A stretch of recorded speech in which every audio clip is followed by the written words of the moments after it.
Assalamualaikum warahmatullahi wabarakatuh. Perkenalkan, nama saya M. Alfarizi. Di sini saya akan membahas materi tentang wawasan Nusantara dalam konteks Negara Kesatuan Republik Indonesia. Pada materi ini saya akan membahas tentang apa sih itu wawasan Nusantara, mungkin hakikat wawasan Nusantara, asas-asas wawasan Nusantara, dan seterusnya. Sebelum memulai atau melanjutkan, alangkah baiknya kita berdoa terlebih dahulu supaya ilmu yang kita dapatkan berkah dan bermanfaat. Berdoa dimulai.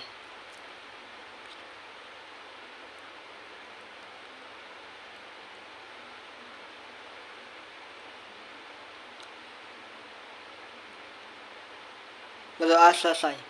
Baiklah, langsung saja pada pembahasan materinya.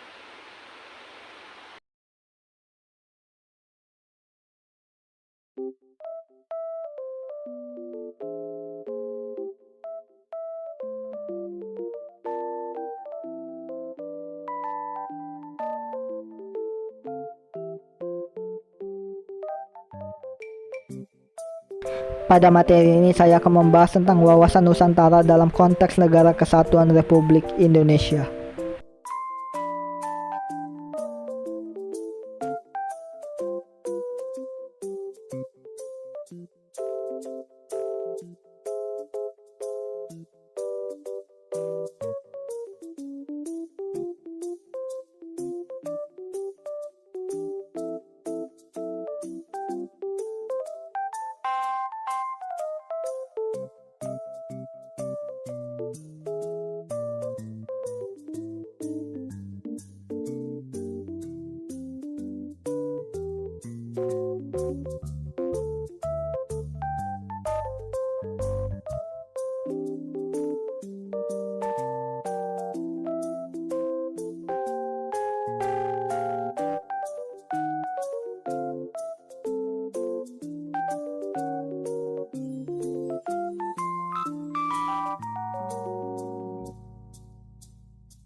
Apa sih itu wawasan Nusantara?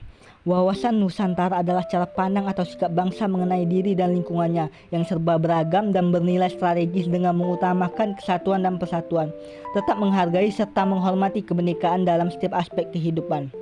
Wawasan Nusantara sendiri sering digunakan sebagai pedoman, motivasi, dorongan, dan rambu-rambu dalam menentukan kebijaksanaan, keputusan, tindakan dalam penyelenggaraan negara di tingkat pusat dan daerah, maupun bagi seluruh rakyat Indonesia dalam kehidupan bermasyarakat, berbangsa, dan bernegara.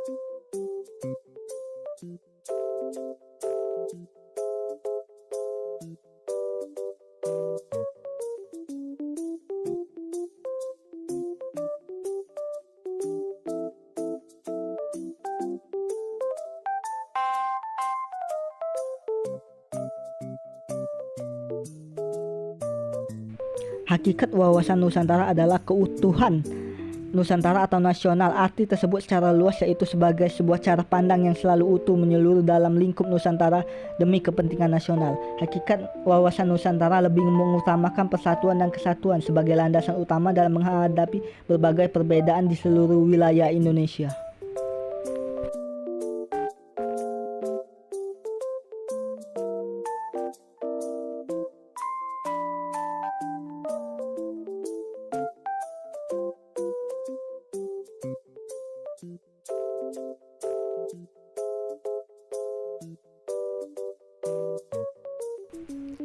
Ada 6 asas wawasan Nusantara, yaitu: pertama, tujuan dan kepentingan yang sama.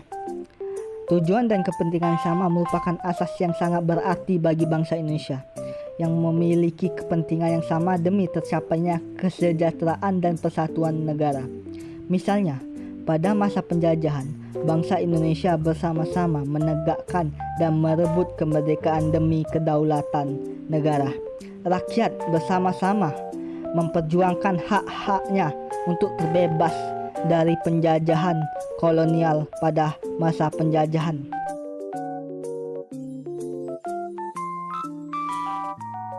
Dua, asas keadilan.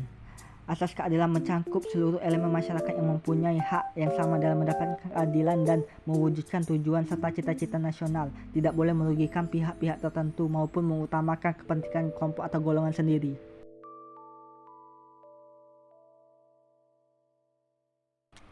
Ketiga, kejujuran. Kejujuran dalam berpikir serta bertindak menjadi sebuah asas wawasan Nusantara yang sangat penting. Berani berpikir dan bertindak hanya sesuai dengan fakta serta kenyataan. Wajib dilakukan demi tercapainya kemajuan.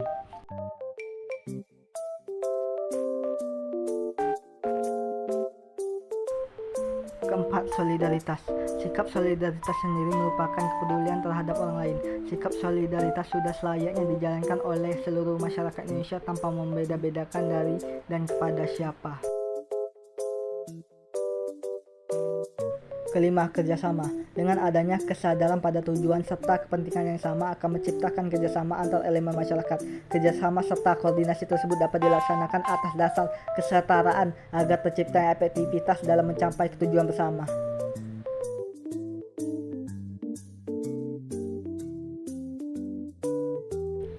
6. Kesetiaan. Asas kesetiaan dalam wawasan Nusantara berarti adanya kesetiaan terhadap kesepakatan bersama untuk menjadi bangsa dan mendirikan negara Indonesia yang dimulai oleh Budi Utomo, Sumpah Pemuda, dan Proklamasi Kemerdekaan Indonesia.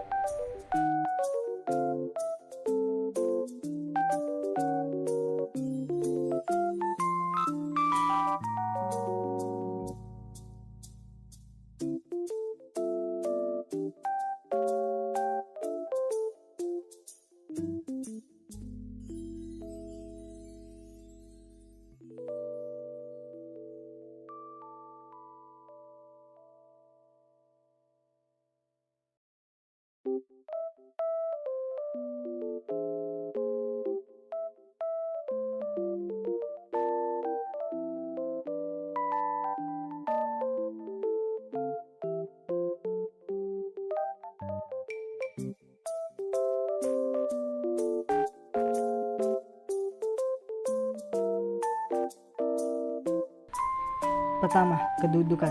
Wawasan Nusantara sebagai wawasan nasional bangsa Indonesia merupakan ajaran yang diyakini kebenarannya oleh seluruh rakyat Indonesia agar tidak terjadinya penyesatan atau penyimpangan dalam upaya mewujudkan cita-cita dan tujuan nasional. Kedudukan wawasan Nusantara merupakan posisi cara pandang dan perilaku bangsa Indonesia mengenai dirinya yang memiliki beragam suku, agama, bahasa, budaya, kekayaan, dan kondisi geografis sebagai negara kepulauan yang berlandaskan Pancasila dan Undang-Undang Dasar Negara Republik Indonesia.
Kedua, fungsi. Wawasan Nusantara berfungsi sebagai pedoman, motivasi, dorongan, serta rambu-rambu dalam menentukan segala kebijaksanaan, keputusan, tindakan, dan perbuatan-perbuatan bagi penyelenggaraan di tingkat pusat dan daerah, maupun bagi seluruh rakyat Indonesia dalam kehidupan bermasyarakat, berbangsa, dan bernegara. Fungsi utama dari wawasan Nusantara adalah sebagai pedoman, paduan, dan sebagai acuan bagi bangsa Indonesia dalam bernegara.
Ketiga, tujuan.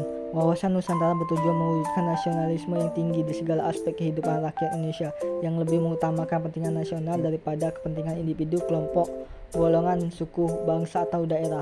Tujuan utama wawasan Nusantara adalah membangun kesadaran yang kuat dan rasa persatuan yang tinggi di antara seluruh warga negara Indonesia.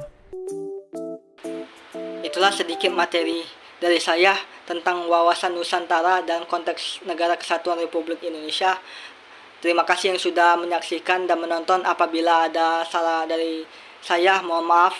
Saya akhiri, wabillahi taufiq wal hidayah. Wassalamualaikum warahmatullahi wabarakatuh.